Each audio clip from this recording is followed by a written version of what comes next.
Skippyjon Jones by Judy Schachner.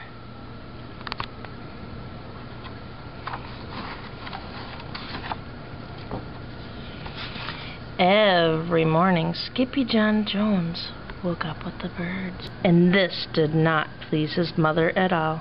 "Get yourself down here right now, Mr. Kitten Bridges," ordered Mama Junebug Jones. "No self-respecting cat ever slept with a flock of birds," she scolded, "or ate worms, or flew, or did his laundry in Mrs. Doohiggy's bird bath." The lecture went on and on as usual. "You've got to do some serious thinking before you leave this room, Mr. Fuzzy Pants," said his mother, "about just what it means to be a cat. Not a bird, not a mouse, or a grouse, not a moose, or a goose, not a rat or a bat. You need to think about just what it means to be a Siamese cat. And stay out of your closet," she added, closing the bedroom door. But once he was alone, Skippyjon Jones began to bounce and bounce and bounce on his big boy bed.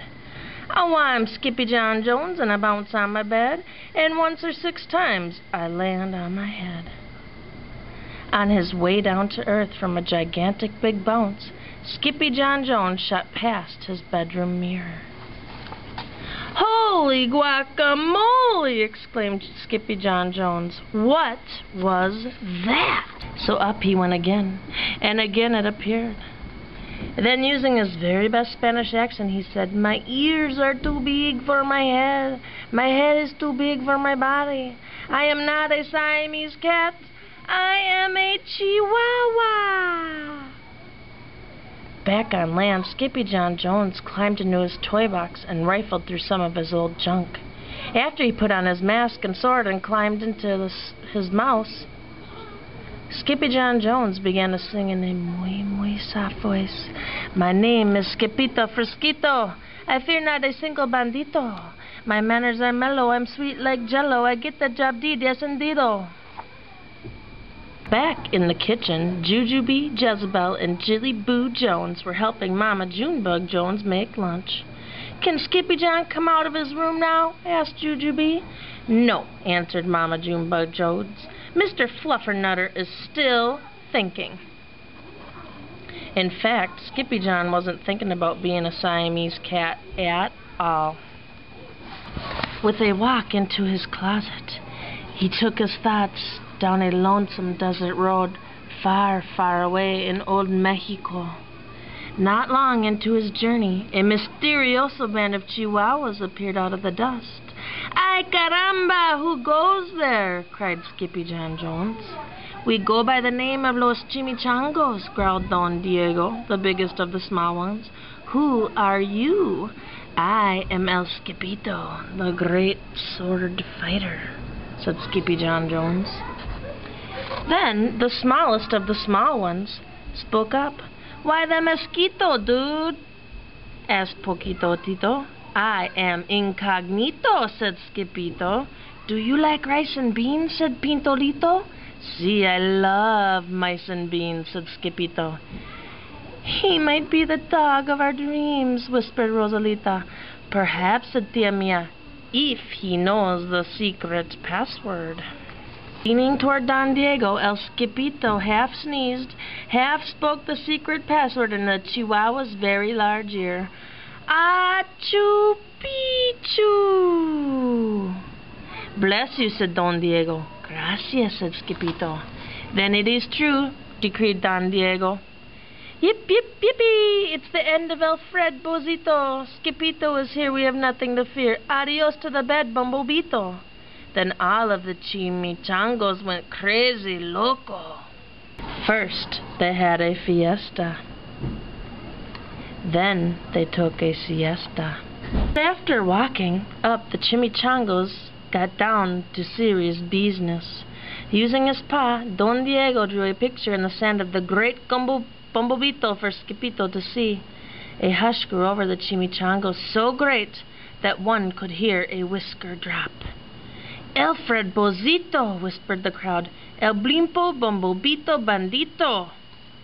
Si, said Poquito Tito. The bandito steals our frijoles. Not your beans, cried Skippito, outraged. Si, Poquito continued. Red beans, black beans, Boston baked and blue, cocoa, coffee, kidney beans, pinto, and jelly too. And now he has come for us, Poquito added. ¿Por qué? asked Skippito. Because we are full of beans too. Then Don Diego stood tall and in his most somber voice declared, Yo quiero frijoles. Huh? asked Skippito. The dude just wants his beans back, said Poquito Tito. And you are the dog for the job. Me? asked Skippito. Then all of the chimichangas turned towards Skippito, the great sword fighter. Poor Skippito, he had no time for a plan, because in the blink of an eye a gigantic shadow darkened the landscape. The chimichangos scattered in all directions.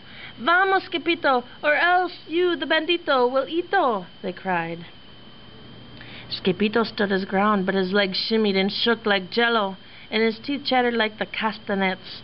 Then in a muy soft voice he said, My name is Skippito Frisquito. I fear not a single bandito. But Alfred Bozito flew straight for Skippito until the bean-eating bandito hovered only inches away from the great sword fighter's face. Hole frijoles! cried Skippito as he thrust his sword into the air. Suddenly, pop! went the bandito, landing on Skippito's sword, and quicker than one could say Chihuahua's cheese and crackers, every kind of bean came spilling out of Alfred Bozito, the bumblebito bandito. Beans everywhere. Then all the doggies burst into song. Fip, fippy, yippito! Our hero is El Skippito. He's the dog of our dreams who delivered the beans, and now we can make our burritos! Yay! Back at home there was such a ruckus coming from Skippyjon's room that Mama Junebug Jones and the girls just had to find out what was going on. They raced down the hall to the kitty boy's room. Benguito, Crashito, Papito, Skippito! Just in time to see Skippyjon's closet exploding. Then out flew Candy, Beanbag Doggies, and the kitty boy with his birthday piñata on his head. Skippyjon Jones! Everyone cried. Hola, muchachitos, he said in a muy soft voice. Mama Junebug Jones lifted up Skippyjon and covered his head with furry, purry kisses. What am I going to do with you, Mr. Coca-Pugs? She scolded. That night, when he was supposed to be going to sleep, Skippyjon began to bounce on his big boy bed. Oh, I'm Skippyjon Jones with a mind of my own, and I'll bounce on my bed for hours. I know I'm a cat, but forget about that. Say good night, Skippyjon Jones, called his mama. Buenos noches, mis amigos, said Skippyjon Jones.